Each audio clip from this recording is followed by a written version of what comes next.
नमस्कार। श्रीमुसी कक्षा 9 संस्कृत पाठ 8 जटायुः शौर्यम। जटायु का शौर्य ये पाठ का अर्थ है। तो अगर आपको वीडियो अच्छा लगे तो प्लीज़ इसे लाइक और सब्सक्राइब ज़रूर कीजिएगा। तो चलिए देखते हैं पाठ के प्रश्न उत्तर। एक पदेन उत्तरम लिखत, एक पद में प्रश्नों के उत्तर लिखने हैं। क आयत लोचना का अस्ति, उत्तर है सीता। ख सा कम ददर्शः, सीता ने किसको देखा, उत्तर है जटायुम या गृध्रम।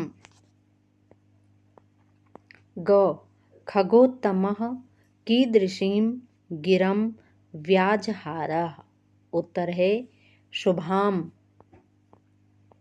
घ जटायोः काभ्यां रावणस्य गात्रे व्रणं चकार, उत्तर है तीक्ष्ण नखाभ्याम, यानी कि जटायु ने कैसे रावण के शरीर पर प्रहार किया, तो अपने तीखे नाखूनों से।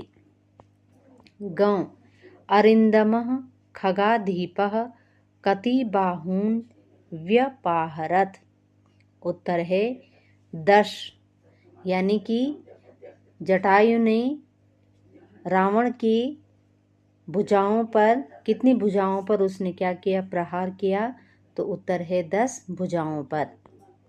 प्रश्न संख्या 2 अधोलिखितानां प्रश्नानां उत्तराणि संस्कृत भाषाया लिखत।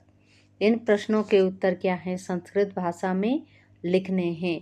क जटायु पश्य इति का वदति, जटायु पश्य यानी कि देखो, इति इस प्रकार से, का वदति किसने कहा, तो उत्तर है जटायु पश्य इति वैदेही अर्थात सीता वदति, सीता ने कहा। ख जटायुः रावणं किम कथयति, जटायु ने रावण को क्या कहा, उत्तर है जटायुः रावणं कथयति यत् पर स्त्री स्पर्शात् नीचां मतिं निवर्तय धीरः तत् न समाचरेत् यत् अस्य परः विग्रहेत्।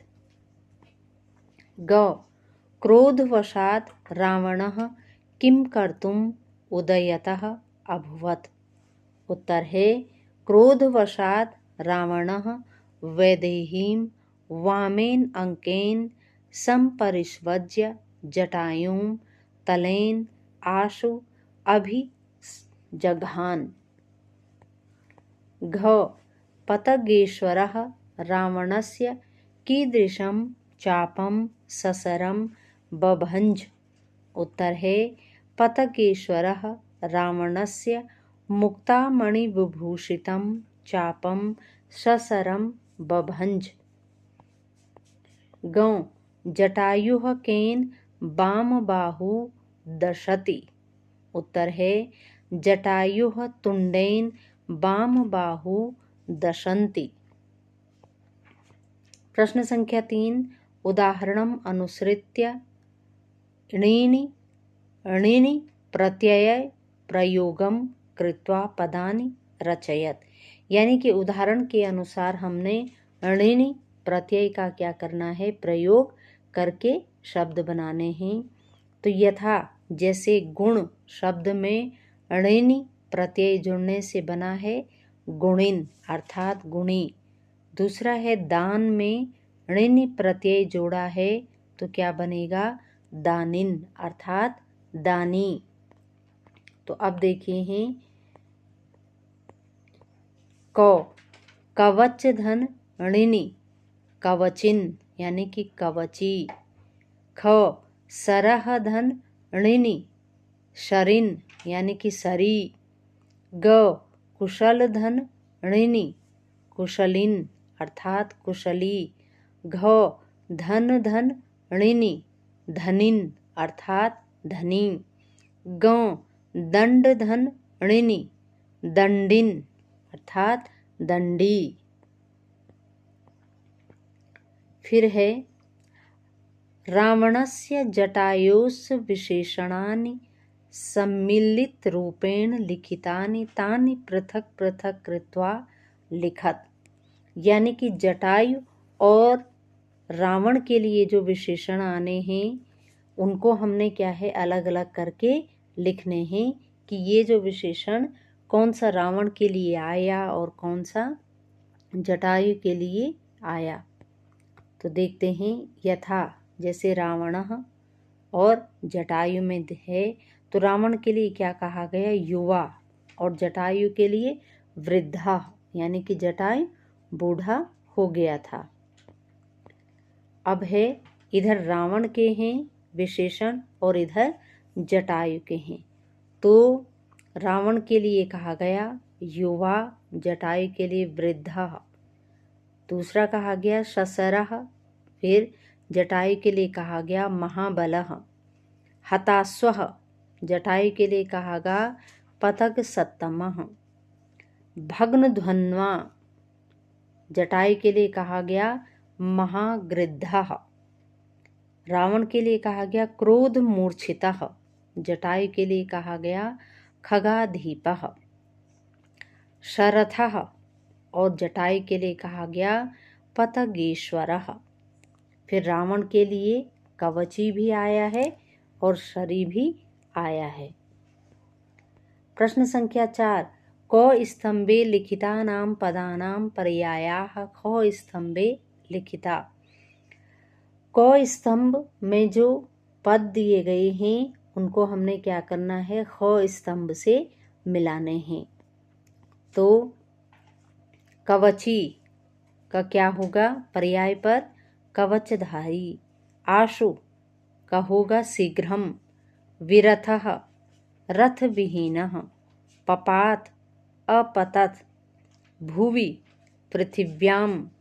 पतग सत्तमः पक्षी श्रेष्ठः। तो इनको आप ऐसे भी लिखेंगे कॉपी में ऐसे ही लिखना है पेपर में कि उसी के आगे उसी का जो शब्द आएगा। प्रश्न संख्या 5 अधोलिखितानां पदानां विलोम पदानि मंजूषायां दत्तेषु पदेषु चित्वा यथा समक्षम लिखत। यानी कि ये जो पद यहाँ आए हैं इनके हमने क्या लिखने हैं विलोम लिखने हैं। तो इधर पद हैं और अब इनके विलोम शब्द देखते हैं। पहला है विलपंती। विलपंती का अर्थ होता है विलाप करना। इसका विलोम होगा हसंती। ख आर्यः विलोम है अनार्यः। ग राक्षसेंद्रेण इसका होगा देवेंद्रेण। घ पाप कर्मणा इसका होगा पुण्य कर्मणा। ग क्षिप्रम यानी कि शीघ्र। मंदम धीरे। च विग्रहेत इसका है प्रशंसेत। छ वृद्धा युवा। जो वामेन दक्षिणेन और झ अतिक्रम्य का होगा अनतिक्रम्य। तो ये इनके विलोम शब्द हुए। प्रश्न संख्या 6 अधोलिखितानि विशेषण पदानि प्रयुज्य संस्कृत वाक्यानि रचयत। ये जो विशेषण पद दिए हैं इनसे हमने क्या है संस्कृत वाक्य बनाने हैं। क है शुभाम इसका होगा वृक्षे स्थितः जटायुः रावणं शुभां गिरं अकथयत। ख खगाधीपः। खगाधीपः जटायुः विलपन्ति वैदेहीम् अपश्यत्। ग हतसारथिः। हतसारथिः रावणः भूमौ अपतत्। घ वामेन। वामेन हस्तेन दानं न करणीयम्। ग कवची। रावणः कवची शरी च आसीत्। तो ये इनसे वाक्य बने हमारे। इसी का अगला भाग है उदाहरणम अनुसृत्य समस्त पद रचयत। उदाहरण से हमने क्या है समस्त पद बनाने हैं। उदाहरण के अनुसार तो ये समास हैं, समास विग्रह करके यहाँ पे दिया गया है और फिर हमें क्या करना है, इसका समस्त पद बनाना है। तो पहला है पंचानाम वटानाम समाहारः। द्विगु समास है जिसका पूर्व पद क्या होता है, संख्यावाची होता है। तो क्या होगा, पंचवटी। ख सप्तानाम पदानाम समाहारः, सप्तपदी। ग अष्टानाम भुजानाम समाहारः, अष्टभुजम। घ चतुर्णामुखानां समाहारः, चतुर्मुखम। तो अगर आपको वीडियो अच्छा लगा हो तो प्लीज़ इसे शेयर कीजिएगा, लाइक और सब्सक्राइब ज़रूर कीजिएगा। इसी के साथ बहुत बहुत धन्यवाद।